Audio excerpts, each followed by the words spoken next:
Assalamualaikum warahmatullahi wabarakatuh. Waalaikumsalam warahmatullahi wabarakatuh. Alhamdulillahirabbil alamin. Asyhadu an la ilaha illallah wa asyhadu anna Muhammadan abduhu wa rasuluh. Allahumma shalli ala Muhammad wa ala alihi wa ashabihi ajma'in. Rabbi shrah li sadri wa yassir li amri wa hlul 'uqdatam min lisani yafqahu qawli. Yang terhormat Bapak-bapak atau ibu-ibu atau saudara-saudara sekalian, terutama pembina perguruan Khairul Ummah Ustadz Zulkifli. Ini semua tenaga pendidik Ustadz-Ustadzah ya? Oke, bagus. Baik, nanti kita sharing, berbagi wacana ya. Jadi makalah yang saya sampaikan itu dijadikan sebagai referensi saja gitu. Tapi intinya kita akan berusaha untuk bagaimana kita mentadabburi Al-Quran yang kita aplikasikan di dunia pendidikan gitu ya. Karena ini penting banget. Baik, saudara sekalian, para ustadz-ustadzah, hanya karena karunia Allah semata, hanya karena kasih sayang Allah semata, kehadiran kita di majelis yang mulia ini bisa terselenggara dengan baik. Dan terlebih, kegiatan ini insya Allah terbungkus oleh motivasi hati dan pikiran yang suci untuk terus mengisi sisa usia hidup kita.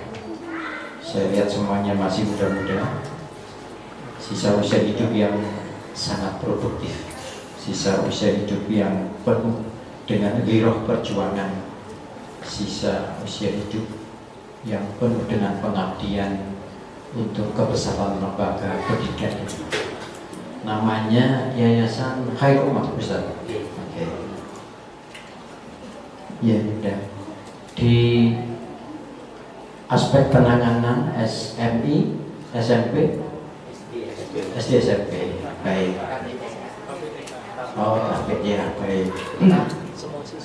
Dan baik, kita nanti akan bagaimana ya strategi kita membangun kualitas kompetensi perilaku kita berbasis Quran untuk kita membesarkan lembaga ini, dan tentu untuk memaksimalkan sebuah agenda perjuangan di dunia pendidikan.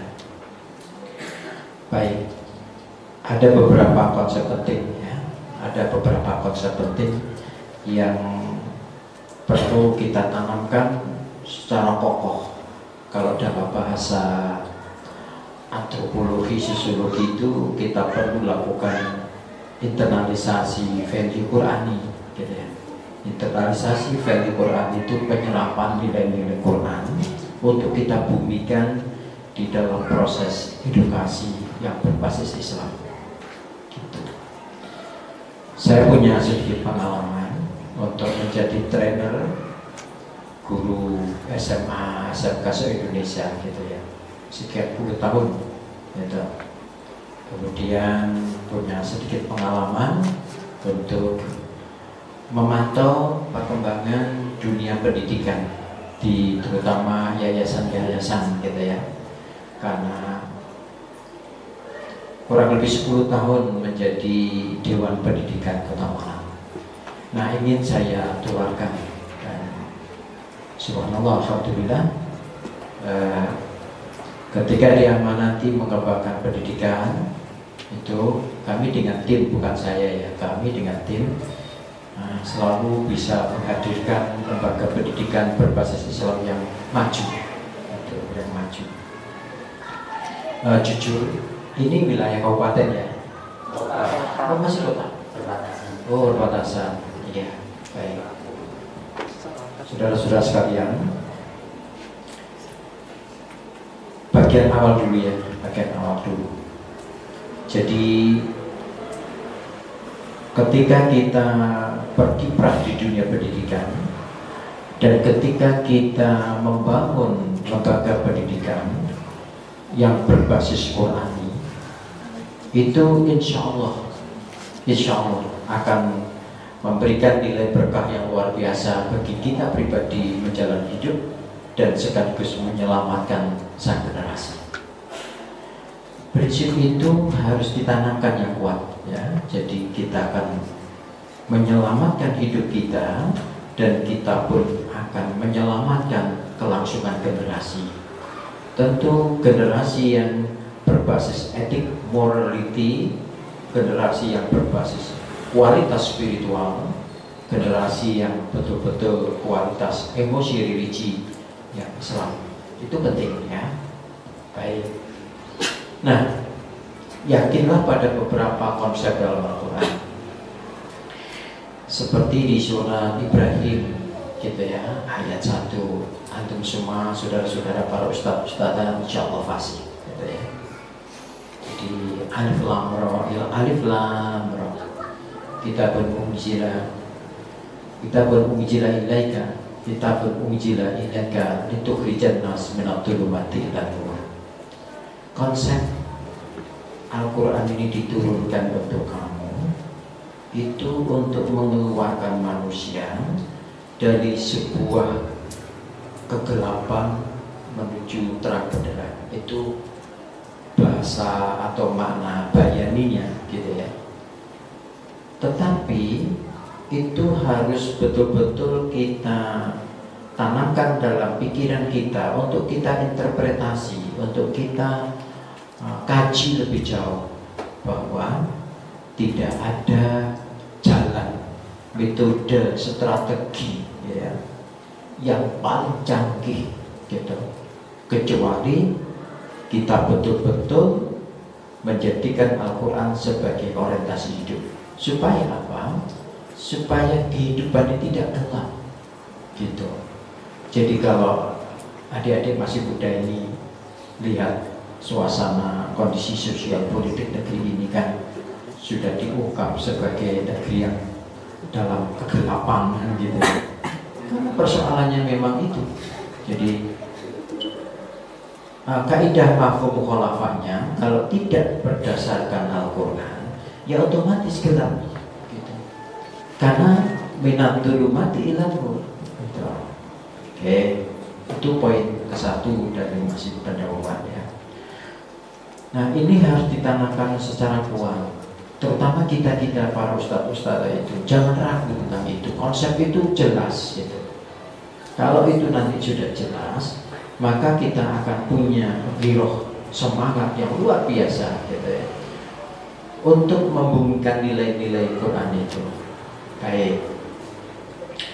Kemudian di dalam surat An-Nahl 89 gitu ya, potongan ujung ayat itu gitu, wa anzalna 'alaikal kitaba tibyanan likulli syai' wa hudan wa rahmah wa busyra lil muslimin. Itu potongan akhir ayat itu. Nah, ini harus ditanamkan secara kuat kepada diri kita gitu. Jadi, maaf, astagfirullahaladzim ya, bukan maksud apa. Saya berbasis pendidikan umum gitu. Jadi saya hanya mengalami pada pesantren saja. Tapi S1 saya adalah sarjana sejarah antropologi gitu.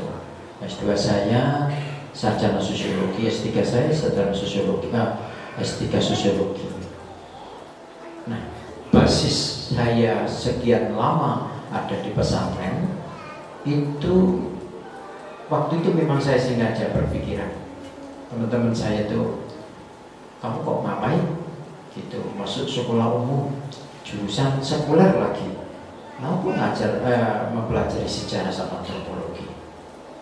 Saya ingin, waktu itu sudah saya ingin menjelaskan, nilai-nilai Al-Quran dalam terminologi ilmu-ilmu sekuler.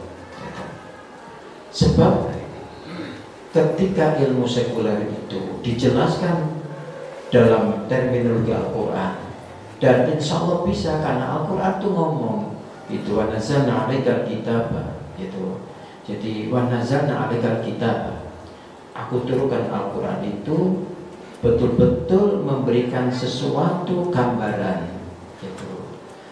Apa yang disebut tibyana likulli syai', itu menjelaskan seluruh fenomena kehidupan. Nah, akhirnya saya menemukan betul gitu. Jadi betapa nikmatnya ketika saya mempelajari teori-teori sosiologi yang sangat-sangat sekuler itu, ternyata dalam Al-Quran itu luar biasa banyaknya. Ada ulama besar gitu ya, yang berbasis kajian sosiologi itu, maaf jangan dituduh ini Syiah ya, karena ini ulama Syiah, tapi sangat hebat gitu. Karena hebatnya dia, karena berbahayanya dia dalam menjelaskan Quran, itu akhirnya dia ditembak mati oleh agen Amerika itu di Amerika. Ya, tentu saya tidak tahu, mungkin itu adalah Dr. Ali Syariati gitu ya. Kalau kita tulis, kalau kita kaji analisisnya dalam banget gitu. Luar biasa. Baik. Jadi tibyana likulli syai' wa huda wa rahmah wa busyra. Sehingga antum semua ustaz-ustazah yang ngajar matematika gitu ya, please Anda yakinkan anak didik kamu itu melalui pintu Al-Quran. Lalu Anda yakinkan untuk menggapai kualitas mengembara di dunia ilmu matematika, ilmu fisika, biologi dan sebagainya, itu dengan cara sentuhan Al-Quran, sehingga dia akan tercerahkan menganalisis fenomena hidup ini gitu. Itu penting sekali. Nah, selama ini itu tidak terjadi gitu. Coba para pendidik itu ya, para pendidik itu semua mempunyai giroh tentang itu, maka insya Allah gitu, generasi ke depan itu dia menguasai tentang ilmu pengetahuan yang berbasis sekuler, tetapi dia sangat saintis Islami gitu. Nah, ini yang dibutuhkan saat ini gitu. Baik, apa masih pendahuluan supaya kita bisa leluasa. Alhamdulillah ya, fenomena sekarang ini itu banyak sekali adik-adik ya, gitu, para ustaz-ustazah itu muncul tahfidz Quran, tahfidz Quran, tahfidz Quran, tahfidz Quran. Itu masya Allah luar biasa. Gitu. Hanya yang masih belum ya, bagaimana menyentuhkan Al-Quran itu, bukan menyentuhkan, bagaimana menyentuhkan ilmu pengetahuan itu untuk selalu ada di payung Al-Quran. Ilustrasi yang disampaikan oleh Profesor Dr. Maurice Bucaille gitu ya, dalam bukunya banyak gitu, itu luar biasa gitu. Jadi akan terjadi apa yang disebut dengan revolution science Islami gitu. Saya mencoba insya Allah akhir Ramadan ini buku saya terbit. Saya sudah janji sama Ustazah Taslimah, nanti tak kasih. Saya menjelaskan tentang Islamisasi sosiologi.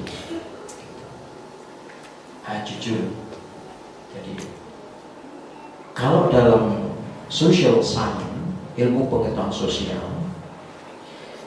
yang berkembang, karena kebetulan dulu saya ngajar di FISIP UB ya, Fakultas Ilmu Sosial dan Politik UB, mahasiswa itu pikirannya sekuler semua itu. Teman sekuler. Apakah dia di ilmu politik, apakah dia di ilmu psikologi, apakah dia di ilmu antropologi, apakah ada di ilmu budaya, apakah ada di ilmu sosiologi, sekuler semua gitu. Saya mengamati itu sangat mendewakan banget gitu ya, ilmuwan yang namanya August Comte, ilmuwan yang namanya Karl Marx, ilmuwan yang namanya Hegel gitu. Dan memang ratusan literatur yang ada di perpustakaan universitas itu semuanya sekuler, tidak ada sentuhan nilai-nilai religi. Nah itu semoga Allah itu, saya menulis itu kurang lebih 700 halaman gitu ya. Itu. Nah saya jelaskan walaupun masih dalam pengantar gitu, pengantar tentang bagaimana Al-Quran bicara gitu, tentang konsep-konsep sosial gitu. Nah luar biasa gitu. Kalau antum-antum masih muda ini terus mengembara, caranya begini deh, pahami, renungkan Al-Quran dulu gitu, gitu ya. Lalu baru kemudian nilai-nilai Al-Quran itu mencerahkan konsep-konsep teori sosial. Jangan konsep teori ilmunya didulukan, tidak boleh gitu. Itu disinyalir dalam surat Ali Imran gitu, ayat 191 gitu. Ayat 190 itu ujungnya menggambarkan ulul albab alladzina yadhkurunallaha qiyaman wa qu'udan wa 'ala junubihim wa yatafakkaruna fi khalqis samawati wal ardi rabbana ma khalaqta hadza batila subhanaka wa qina adzabannar gitu ya. Oke. Jadi ini tolong ya, kalau antum ini sebagai ustadz-ustadzah sekali lagi mengemban misi ya, membumikan nilai-nilai Al-Quran dengan senjata ilmu yang kamu dapatkan. Apakah ilmu bahasa, apakah ilmu biologi, apakah ilmu IPA, matematika, ilmu yang lain. Itu penting. Saya juga tekankan itu kepada kurang lebih 60 ustadz-ustadzah di MI Menara Islam itu. Setiap 6 bulan saya hadir untuk memberikan masukan seperti ini gitu. Nah baik, sekarang kita masuki poinnya. Bagaimana tata Al-Quran itu? Baik, karena tadi saya sudah menyinggung Al-Imran ayat 191. Ya, tadabbur Al-Quran itu ya bahasa teksnya mempelajari Al-Quran. Jadi bahasa perspektif bayani gitu ya, tekstual, yaitu membaca, mempelajari Al-Quran. Tetapi gitu, makna kontekstual, makna ketika kita padu dengan terminologi burhani, irfani, maka persis saudara yang disebut tadabbur Al-Quran di dalam surat Shad ayat 29 itu adalah bagaimana kita ini ya, kita ini terus membangun kualitas hati pikiran kita untuk terus merenung, mencari makna terdalam gitu, makna terdalam dari firman-firman Allah satu gitu ya. Jadi untuk membangun makna terdalam, menghayati itu terminologinya pakai kol, hati gitu deh, gitu, pakai hati. Misalnya apa? Aku mohon petunjukmu ya Allah ketika aku membaca Al-Quran. Itu terminologi kol gitu. Semoga aku bisa ikhlas gitu untuk menerjemahkan, membumikan, menyampaikan nilai Al-Quran gitu. Semoga engkau selalu ridho gitu. Semoga dengan aku memahami ini, menghayati, turunlah hidayah petunjuk untukku. Itu terminologi hati semua gitu. Gitu ya. Itu yang disebut dimensi qalb, yadhkurunallaha qiyaman wa qu'udan wa 'ala junubihim. Jadi maaf ya, ingat Allah itu sebenarnya ranah hati. Tapi kalau mikir tentang fenomena hidup itu ranah logika, beda gitu. Jadi mikir gitu ya, dan selalu berpikir gitu. Zikrullah itu tidak sekedar ingat, gitu. Walaupun bahasa teksnya nanti di beberapa ayat itu mesti di hadis mesti zikrullah itu ingat Allah gitu. Ya. Jadi hati, kualitas jiwa itu selalu ditautkan dengan Allah, baik dalam kondisi kamu berdiri, kamu duduk maupun kamu berbaring. Itu bahasa harfiahnya gitu. Kalau bahasa ilmunya, baik dikala kamu ada di kesempatan yang luas, kesempatan yang sedang, atau kesempatan sempit, hatimu tetap tertampakkan kepada Allah.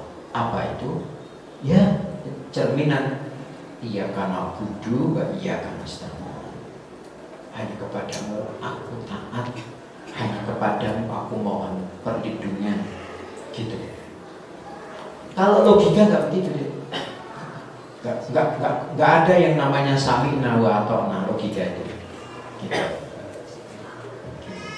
Logika itu adanya apa yo?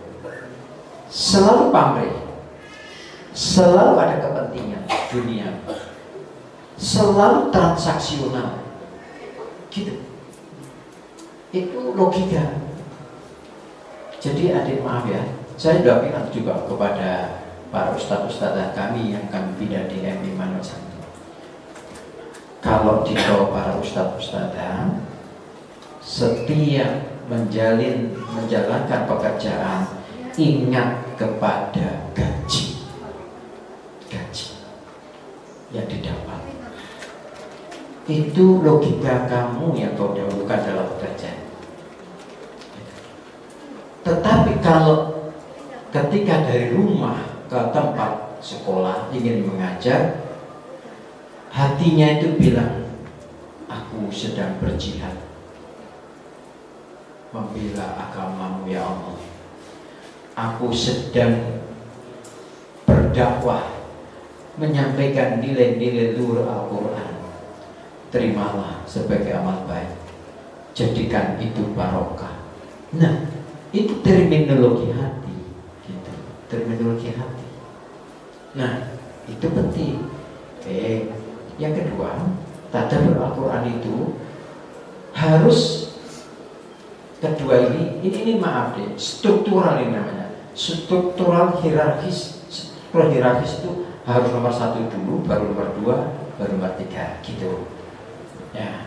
Nomor 2-nya adalah setelah yadhkurunallah dia mawaqa'udahu ala junubihim, terus wa yatafakkaruna fi khalqis samawati wal ardh. Makanya yatafakkarun dikaitkan dengan khalq samawati wal ardh, ciptaan Allah di langit dan di bumi. Tapi kalau yadhkurunallah tidak berkaitan dengan ciptaan, berkaitan semata-mata dengan persoalan akidah, tauhid. Makanya itu dalam filsafat ilmu disebut ontologi ibadah. Itu ontologi ibadah itu makna terdalamnya itu. Jadi kalau kita melaksanakan karya seperti ini deh, you harus clear dulu ontologi ibadah kamu. Ya qulullah ya mawaqudun wa majubi. Jadi kemana-mana harus lillah, kemana-mana harus ma'allah, kemana-mana harus ilallahi marji'un jami'an. Begitu. Jadi karena Allah harus bersama aturan Allah, dan ujungnya aku akan menghadap Allah, menyuguhkan karya. Begitu. Nah, baik. Itu tadabbur poin 1. Poin kedua adalah tadi, gunakan akal pikiran kamu. Itulah yang disebut terus menulis, terus meneliti, terus mengkaji. Begitu. Tentang apa?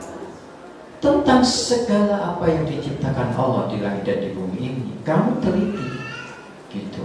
Jadi yang disebut scientific observation, jadi penelitian ilmiah, gitu ya. Itu dijelaskan di Ali Imran 191 itu. Gitu. Makanya Anda ini ada di posisi yang Masya Allah luar biasa pentingnya. Dengan catatan tadi gitu ya, setiap sampean menjelaskan ilmu di kelas, bersemangatlah untuk ayat apa yang akan tak sampaikan. Begitu. Saya kalau ngajar di fakultas dulu ya, di psikologi UB gitu ya. Wah, mahasiswanya kan heterogen banget gitu. Nah, beda ketika saya mengajar S2 misalnya di Universitas Muhammadiyah, saya kebetulan mahasiswanya lihat semua Islam gitu ya. Saya gencar banget menjelaskan riset dan saya sangat transparan, ini Al-Qur'annya, ini hadisnya. Nah, tapi kalau di psikologi UB yang mahasiswa heterogen, pesan value-nya yang saya sampaikan, pesan value-nya, tapi saya tidak bilang tentang Al-Quran surat ini, ayat ini, tapi ke konsepnya, konsep kuncinya saya sampaikan. Sehingga penjelasan teori itu mesti teori yang terbungkus oleh religi question, spiritual question, emosional keagamaan. Oh gitu deh. Nah, gitu ya. Jadi ayo kita bertanya buat diri kita. Sampai ngajar selama ini setiap hari itu disampaikan ke anak didik, itu disampaikan ilmu murni, apa Anda selalu menyuguhkan Al-Quran? Sehingga ya insya Allah gitu, konsep-konsep yang saya dalami dalam sosiologi, antropologi, saya sedikit tahu ayat Al-Qurannya karena udah terbiasa menyampaikan. Baik, itu yang disebut yatafakkaruna fi khalqis samawati. Dalam istilah filsafatnya dia itu disebut epistemologi ibadah. Itu kalau tadi ontologi ibadah, epistemologi ibadah. Jadi semua karya kita sampai yang bekerja itu harus berdasarkan epistemologi Qur'ani. Misalnya gini, setengah jam, coba pada turun. Nanti dibahas atau gini aja ya, boleh adik-adik langsung tanya gitu ya, walaupun belum waktunya bertanya. Ya apa-apa, saya suka. Baik, saya lanjutkan. Contoh kecil ya. Dalam analisis tentang karya, gitu. Itu banyak ilmuwan ya, gitu. Kan sekarang ini sudah berkembang kurang lebih ada 18, dulu 15, kemudian ada 10, lalu dulu awal-awal itu hanya 8. Ciri tentang kecerdasan emosi, emotional quotient, quality emotion, kecerdasan emosi spiritual. Itu awalnya muncul ada 8 ciri. Sekarang sudah 18 gitu. Oke. Baik. Teori-teori yang menjelaskan tentang kecerdasan psikologi, emotional quotient itu sepakat para ahli itu meletakkan nomor 1 itu apa? Kualitas dalam disiplin nurani. Kualitas disiplin nurani yang tinggi. Nah, teori-teori sekuler tidak menyentuh tentang Tuhan. Tapi sebenarnya Al-Quran itu betul-betul menjelaskan adik-adik ya. Ketika kamu membangun proses mendidik diri dan mendidik anak-anak, itu poin 1, 2, 3, 4, 5. Poin yang kelima dari 8 poin itu adalah membangun disiplin nurani yang tinggi, yang itu dijelaskan dalam Al-Quran surat Luqman ayat 13, 14, 15, 16, 17, 18, 19. Itu ada di posisi ayat 16 gitu. Itu sebenarnya disiplin nurani yang tinggi untuk mengalahkan konsepnya dari para antropolog Amerika. Indonesia itu ada yang namanya Bapak Antropologi Indonesia, Profesor Dr. Kunchoro Ningrat gitu ya. Itu menjelaskan disiplin nurani, mentalitas disiplin nurani itu senjata ampuh untuk membuat orang itu profesional, kompetensi, hebat. Begitu. Nah, di surat Luqman jelas itu. Ya bunai, innaha intakum misqala habatin min khardalin fatakum fi sakratin aw fis samawati aw fil ardi ya'ti bihallah innallaha latiful khabir. Masya Allah itu orang itu cukup memegang prinsip nilai ayat ini, nggak akan mau dia korupsi, baik korupsi waktu apalagi korupsi uang. Dan dia mesti ingin hari ini lebih baik dari kemarin. Besok insya Allah akan lebih baik dari lagi. Jadi jiwa tajdidnya itu betul-betul tinggi. Karena apa? Karena Luqman menasihati kepada anaknya yang itu dijadikan prinsip mendidik diri dan mendidik orang lain yang dikemukakan dan disampaikan, yang difirmankan Allah. Wahai anakku, seandainya kamu berbuat sesuatu yang kecil banget, yang kecil, gitu. Perbuatan itu sekecil darah, debu atau atom lah, atau unsur dari hidrogen yang kecil banget. Itu kau simpan di dalam batu, lalu kau simpan pula di langit maupun di dasar bumi. Allah tetap mencatatnya, Allah tetap memperhitungkannya, Allah tetap akan memberikan kompensasi, balasan. Itu coba itu. Ketika prinsip disiplin nurani itu kuat pada diri antum, Anda bekerja tidak butuh diawasi balasan. Karena catatan Allah itu super lembut, latifun khabir. Sehingga menurut Allah itu ya, ibadahmu itu bernilai ibadah. Gitu. Ibadahmu bernilai ibadah, karyamu bernilai ibadah, dan itu pasti akan mengimbas kepada kualitas hatimu dan kualitas anak didikmu. Oh, Allahu Akbar. Metode untuk bagaimana ucapan kamu itu bisa tembus di hati orang lain, anak didikmu. Itu Al-Quran mendidik caranya apa? Kau bangun hatimu dan pikiranmu begitu suci melalui sholat malam. Inna nasyi'atal lail hiya asyaddu wa aqwamu qila. Coba ya. Muzamil ayat 6 nggak salah. Kesetiaan kamu menunaikan ibadah sholat malam di keheningan malam, di saat itu waktu terbaik untuk membangun kualitas hati dan pikiran. Kalau kamu sanggup melakukan itu, kamu akan memiliki keteguhan hati, kualitas qaul dan kualitas logika. Dan apa yang kau ucapkan itu betul-betul sanggup menembus, membidik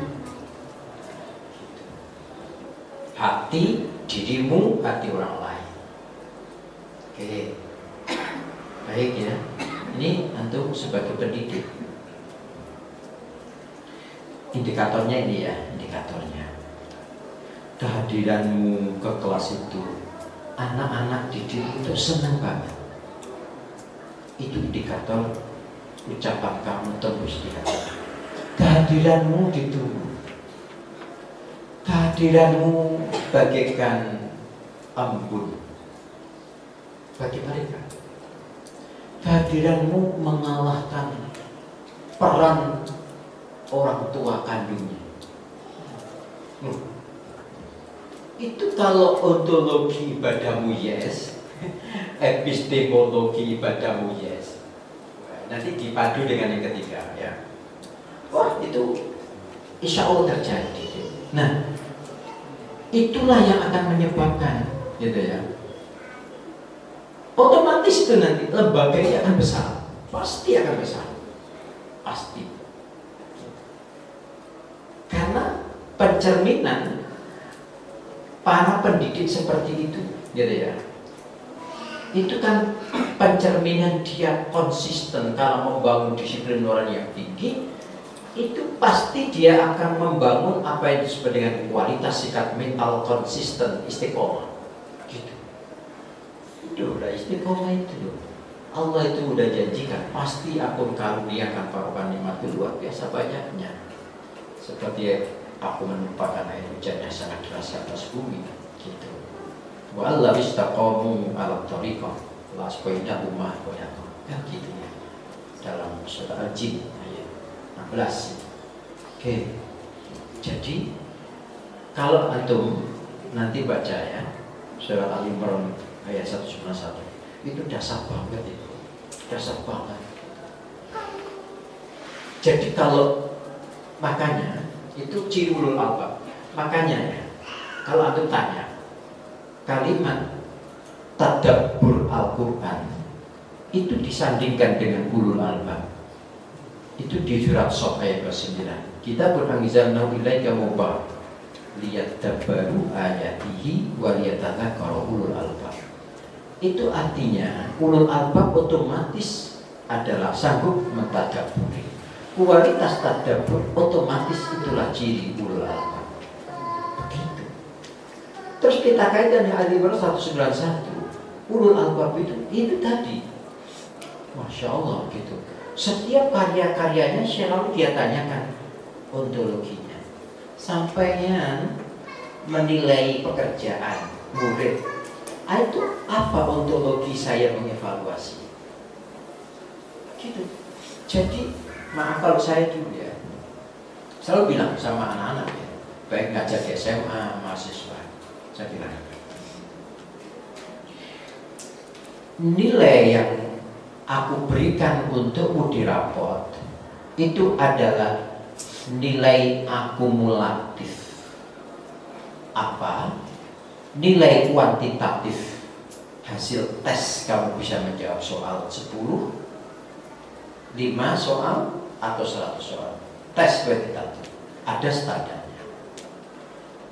Ada yang namanya nilai kuantitatif. Itu selalu dibilang gitu. Tapi mantan menteri Roto Gendeng itu ya, Menteri Pendidikan yang periode sebelumnya ini ya, tidak saya sebut posok-posok aja. Kalau kok nyebut pejabat publik itu nggak masalah.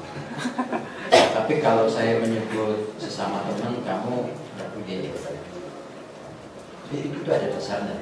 Kayak nilainya yang disebut merdeka dan kualitas itu ketika mencapai angka kuantitatif 85 ke atas. Kalau dulu kan enggak. Nah sekarang dikembalikan oleh menteri kita sekarang itu dimensi kualitatif, dimensi moral etik yang harus menjadi bagian penilaian. Tapi insya Allah kalau semua lembaga Islam akan memadukan itu. Baik, saya selalu katakan itu sehingga ketika sampean menilai anak gitu, itu please dong gitu ya, dipikirkan tentang aspek ontologisnya, moral etiknya. Jadi kalau ada anak yang kurang baik, jadi beritahu ini dalam rangka memotret dirimu, gitu. Memotret dirimu. Oke. Tadabbur Al-Quran yang ketiga, nah ini penting juga. Tiga-tiganya ini sistemik ya, saudaraku, saudara. sistemik gitu. Itu yang disebut gitu. Setelah yatafakkaruna fi khalqis samawati wal ardh Rabbana ma khalaqta hadza batila. Wahai Tuhan kami, apa yang Kau ciptakan semua ini tidak ada yang tidak bermanfaat. Itu maksudnya, itu bahasa teksnya. Itu maksudnya, semua yang ada di depanmu, semua yang ada dalam dirimu, semua yang sedang kamu hadapi, itu harus fungsional, harus bermanfaat, harus memberikan maslahah. Itu harus. Itu yang disebut Rabbana ma khalaqta hadza batila. Bahkan gitu, andai kau itu menjumpai kegagalan, kegagalan itu harus aksiologis, harus berguna. Allah sendiri dulu ngomong, ketika kamu sakit, itu jangan dimaknai kuantitatif saja. Duh sakit, sakit itu ada nilai aksiologisnya apa? Mengurangi dosa. Duh, itu aksiologis supaya kamu evaluasi. Sukses, jangan dikira itu kebahagiaan loh. Enggak. Ada yang namanya istijrah, tahu ya? Iya tuh. Itu dihukum oleh Allah dengan kemewahan. Dan itu disilakan oleh Allah. Bahkan Allah bilang, aku akan beri apapun keinginan kamu. Sekaligus aku tidak akan pernah mengurangi sedikit pun. Jangan ada surat Hud ayat 15. Gitu ya. Jadi kalau orang itu sudah mencintai dunia, wazinataha gitu. Wa fi ilahi ma'malum fiha wa hum fiha la yutfasun. Itu jelas itu. Kalau sudah terlalu gila pada dunia dengan kenikmatannya itu, Allah akan memberi semua, tidak ada yang dikurangi sedikit pun gitu, dari upaya itu. Tapi ayat 16-nya bilang gitu, laikal ladina lasalam fil akhirati illanna gitu. Nanti di akhirat tidak ada balasan baginya kecuali neraka. Baik. Jadi maaf adik-adik ya semua. Oke, tadabbur Al-Quran, prinsip nilai Al-Quran kamu sudah cari tahu hakikatnya, lalu kamu selalu mempelajari ya. Makanya begini, kamu adik-adik ini sebagai pendidik ya, epistemologi itu kamu biasakan untuk suka bertanya, mencari problem. Itu satu ciri epistemologi. Itu satu ciri dari yadkurunallah qiyaman wa qu'udan. Bukan. Yatafakkaruna fi khalqis samawati wal ardh. Yang disebut define the problem. Selalu bertanya. Jadi kalau menjumpai anak, kok nakal? Apa ya sebabnya nakal? Tergerak kamu melakukan penelitian. Classroom acceleration. Jadi define the problem. Setelah itu, setelah define the problem, please Anda review the literatur, kaji buku-buku. Caranya, kaji buku-buku. Jadi ojo berhenti dari literasi.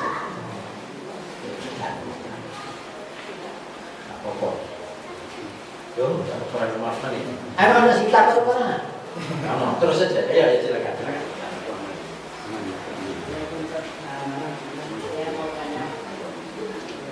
Iya. Sosialisasi. Betul.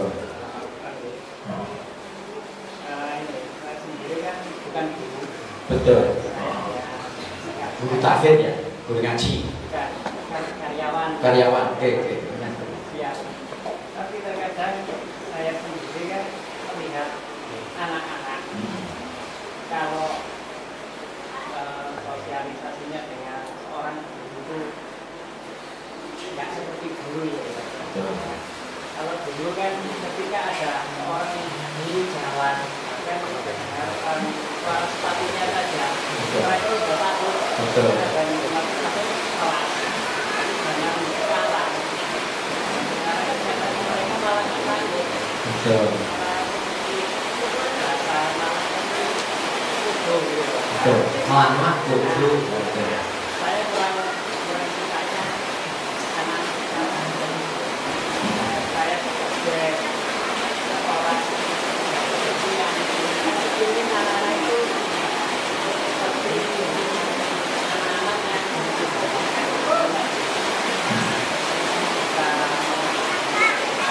betul. Oke. Oke.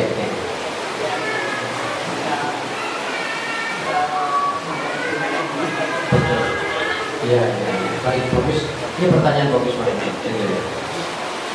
Baik ya, para ustadz-ustadzah dan semua guru karyawan ya di lembaga pendidikan ini, ketika kita berperanan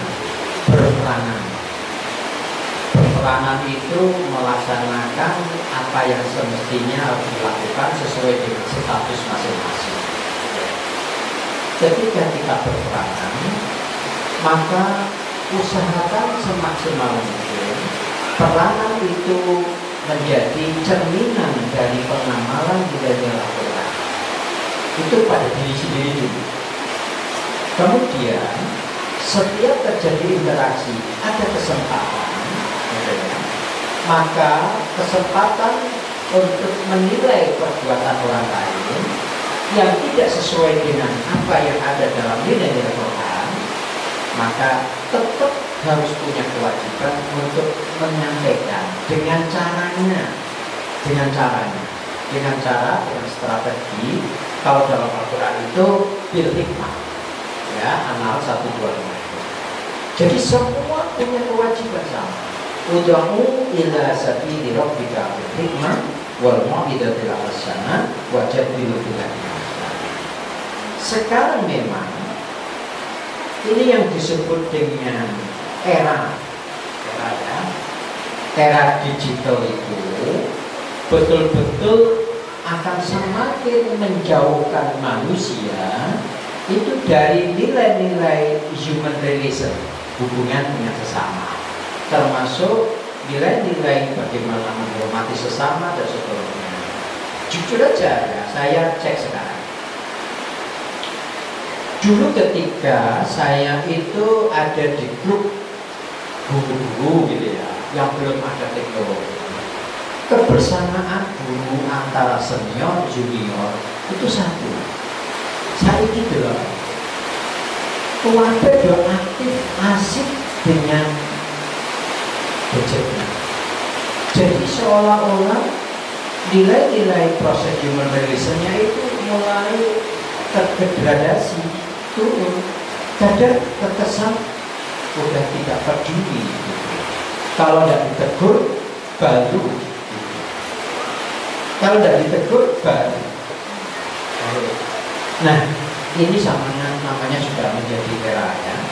Oleh karena itu, ketika panjenengan ada kesempatan berdialog dengan apa, sapa dialog secara baik, lalu tetap menyampaikan nilai-nilai kebersihan, nilai-nilai kejujuran, dan nilai-nilai kemanusiaan yang lain. Harus menghormati. Tidak apa-apa, niatnya yang penting ikhlas. Kalau sudah begitu ya, jangan berharap untuk dibalas baik. Itu yang penting. Sebab apa? Ini analisis psikologi massa di era posmo. Ini kan era postmodernisme. Di mana era posmo itu semuanya serba palsu, semuanya serba imitasi. Itu, oke. Ini caranya. Jadi kalau sampean memberikan nasihat, dialog, sempatkan itu, harus dialog, sering gitu, harus sempat dialog dalam rangka untuk supaya tidak ada gap tadi. Ketika sampai sudah melakukan itu, jangan berharap harus tadi kok pertandingan kabel. Tetap harus baik. Sebab apa? Sebab dia sedang terkontaminasi oleh culture yang berkembang saat ini. Itu kalau dalam bahasa psikologi antropologi disebut cultural lax, kesenjangan mental budaya. Karena apa? Karena high teknologi mendegradasi perilaku sopan santun, gak peduli sama orang. Sebenarnya Al-Quran itu sudah mengantisipasi gitu. Tetap saja untuk berdialog. Tapi sebelum dialog gitu, ada dua, bil hikmah. Hikmah itu sebenarnya dimensi ajak orang lain dengan nilai-nilai filosofi. Hikmah. Bahkan ada ulama mengatakan ilmu hikmah itu lebih dari filsafat. Oke, tujuh aku. Terus baca ilmu biasa. Jadi bil hikmah wal mau'idah. Wal mau'idah asalnya namanya pendekatan ilmu. Jadi ilmu kita terus berkembang. Bagaimana mendekati anak? Contoh saya bicara. Saya waktu mahasiswa, waktu mengajar mahasiswa itu, misalnya biasanya saya suka itu tanya jawab. Jadi long jam tanya jawab. Tidak menjelaskan teori karena resumnya sudah saya sampaikan 6 bulan sebelumnya. Materi kita sudah ketemu harus sering dialog. Sudah tak siapkan daftar nilai. Saya akan sampaikan pertanyaan. Silakan untuk berargumentasi. Kalau saya mengatakan very good, nilai A. Kalau saya bilang bagus, nilai B. Kalau saya bilang cukup pendapat itu, nilai C. Nah, ketika berargumentasi gitu, lalu kemudian saya that's very good. Silakan, kami habis. Silakan tanya. Tulis nilai di sini. Bukan saya yang menilai. Itu dalam rangka personal approach, pendekatan personal yang humanis. Sehingga ketika saya hadir sebagai dosen, dan di mata mahasiswa tidak terkesan, wih, dosen killer, enggak. Karena itu tadi. Jadi cara-cara bagaimana kita tetap bisa mendekatkan diri kepada anak. Sehingga gimana kalau kamu datang gitu, anak-anak senang berebut, ngobrol dan sebagainya. Eranya memang sekarang begitu. Jadi itu strategi-strategi. Dan itu sebenarnya makna-makna simbolik yang dijelaskan dalam Al-Quran. Al-Quran cukup general kan ya. Jadi bil hikmah wal mau'izatil hasanah. Bil hikmah itu juga bisa diartikan dengan pendekatan dakwah by kultural. Jadi melihat kondisi time and space-nya, waktunya dan tempatnya di mana. Itu bil hikmah. Lalu ada strategi, itu yang disebut mau'idah hasanah. Mau'idah hasanah itu sebenarnya bermakna ajak orang lain dengan pendekatan ilmu, ojo pendekatan apa ya, pokok ini harus pendekatan ilmu. Wih, murid kita mesti waktu 45 menit kali 2 mesti kurang. Saya kalau ngajar itu mesti waktu kurang, karena saya lebih suka untuk pendekatan humanity, dialog bersama. Jadi peran kita apapun, cobalah untuk selalu mendekat dengan dialog. Jangan tidak pernah dialog, tidak pernah komunikasi, ketika tiba-tiba salah langsung tegur. Itu keliru. Jadi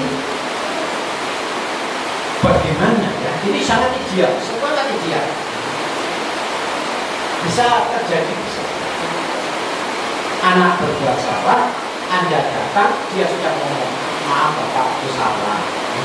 Itu simbol bahwa proses human relation itu luar biasa. Tapi kalau ada anak salah, Anda data, malah dia bagaimana cara saya menyembunyikan kesalahanku? Itu namanya proses edukasi, proses mendidik dengan human. Itu kan. Gitu. Jadi baik, ini menjadi PR kita bersama, ya. Karena apa? Anak salah itu tidak serta-merta muncul seperti itu sebagai sebab khususnya, special case-nya, bukan. Tapi anak salah itu akumulasi dari beberapa waktu yang lama, yang sadar, yang paling berat itu ketika sudah dibentuk dari keluarga masing-masing, itu paling berat. Tapi anak di sini kan pulang ya Ustaz, tidak mondok kan, ya itu tantangan berat. Jangankan gitu, yang mondok aja itu proses membentuknya berat. Jadi yang penting pertanyaannya, ketika ada kasus, ya, kasus seperti itu, jangan terus mengevaluasi diri, wajar saja gitu.